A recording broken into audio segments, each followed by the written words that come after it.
Alors, je vais voter pour Emmanuel Macron parce que c'est un jeune président qui a 39 ans,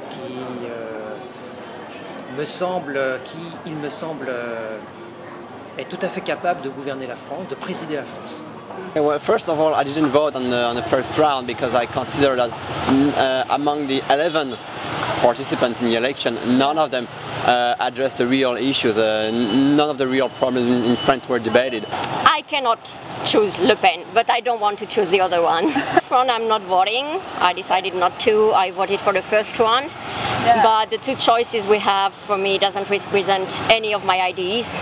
So even if one is really worse than the other, I refuse to vote for something I really don't believe in. So I decided not to vote. I think it's one of the hardest elections we have in France because the two choices, they have like a lot of bad sides, so it's kind of hard, and I can feel the struggle from here, like all of my friends from France, they don't know who would, so I will wait and see.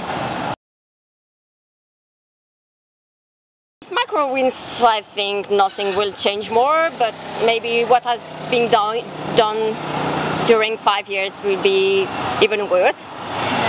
If Le Pen wins, I really don't have an idea what could happen, because I think that lots of her idea couldn't be made.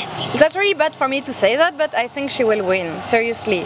Yeah, that's really scary, but I think this is what is going to happen, because like a lot of people trust her and believe in her, and a lot of people actually don't want to vote for Macron because he's really young, he doesn't have experiences or anything, so I think they are going to vote for Le Pen, and a lot of people plan not to vote. Alors Marine Le Pen a beaucoup de gens qui la supportent. Marine Le Pen a beaucoup de succès en France, ça c'est vrai, mais il n'y a pas, à mon avis, de grandes chances qu'elle devienne la présidente de la France, parce que le débat entre Emmanuel Macron et Marine Le Pen a montré que le niveau est totalement insuffisant. Je pense que Marine Le Pen ne présente pas les qualités intellectuelles et les qualités d'organisation et les qualités normales pour être présidente de la République française.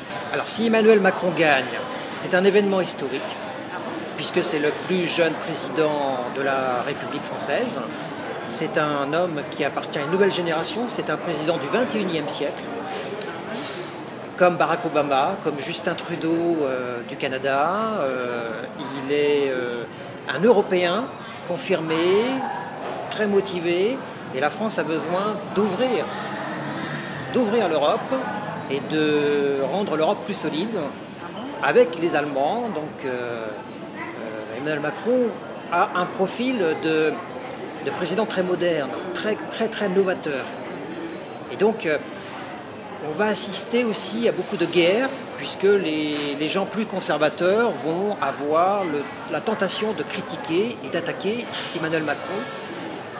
On va voir un peu comment ça se passe. Mais la France n'est pas sortie de discussions et de débats politiques très vifs et très importants. On va assister à énormément de débats politiques avec les journaux, les journalistes, les idées, les opinions, etc.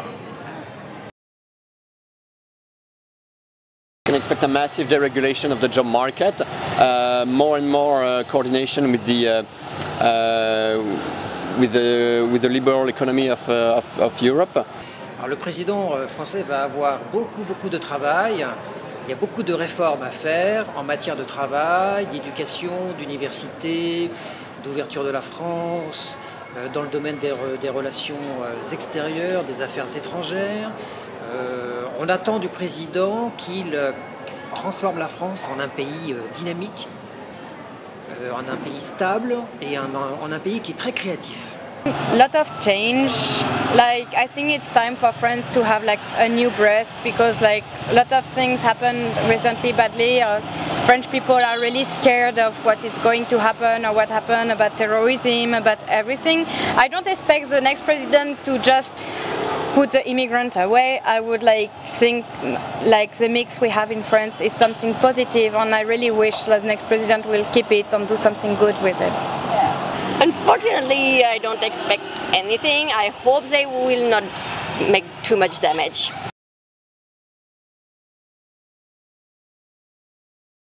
Alors les élections sont différentes cette année parce que les médias ont joué un rôle beaucoup plus important avec Internet, Facebook. Et nous avons eu aussi cette année le candidat conservateur qui a été accusé de corruption, ce qui n'a jamais été fait au préalable. Donc ce sont des élections historiques. Ah bon? Oui. Dans les livres d'histoire, les élections présidentielles de 2017 resteront un événement historique.